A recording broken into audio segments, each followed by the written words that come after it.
Earlier, I was reading about Elijah. He's a character from the Bible. He's called a prophet. And that just means that he kind of spoke on behalf of God.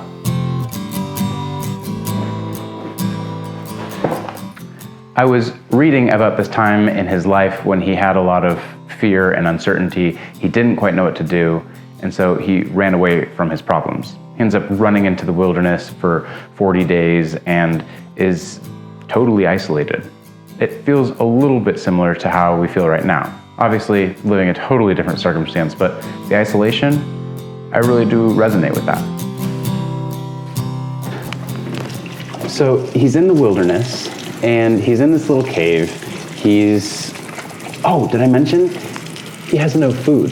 He's decided to fast for the entire 40 days that he's in isolation, which is kind of incredible. I was at the grocery store earlier today, and I was surprised at how little food there was left on the shelves. No milk, no meat, no butter. It was crazy. Of course, I recognize I'm in a totally different place. We have plenty of food still. I think that's true for most people. Most people aren't really struggling to find actual food, and that they're not literally starving to death. They're not literally fasting for 40 days.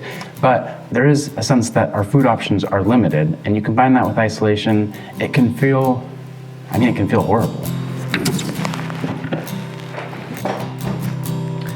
So what does Elijah do during this time?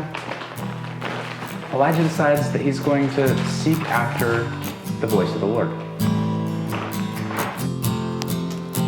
What I really love about the story, though, is then Elijah is waiting for the voice of the Lord, and he's sitting in his little cave, and he hears this enormous windstorm blow by. It breaks up a bunch of rocks like it's a crazy windstorm. And then he hears an earthquake and a huge fire, and all those things, he recognizes that those are not the Lord.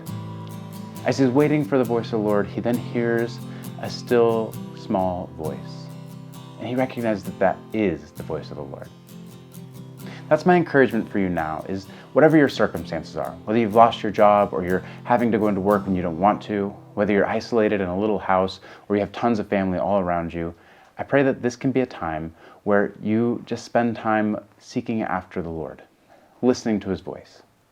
I'm confident God has something amazing to tell you during this time if you just take the time to listen.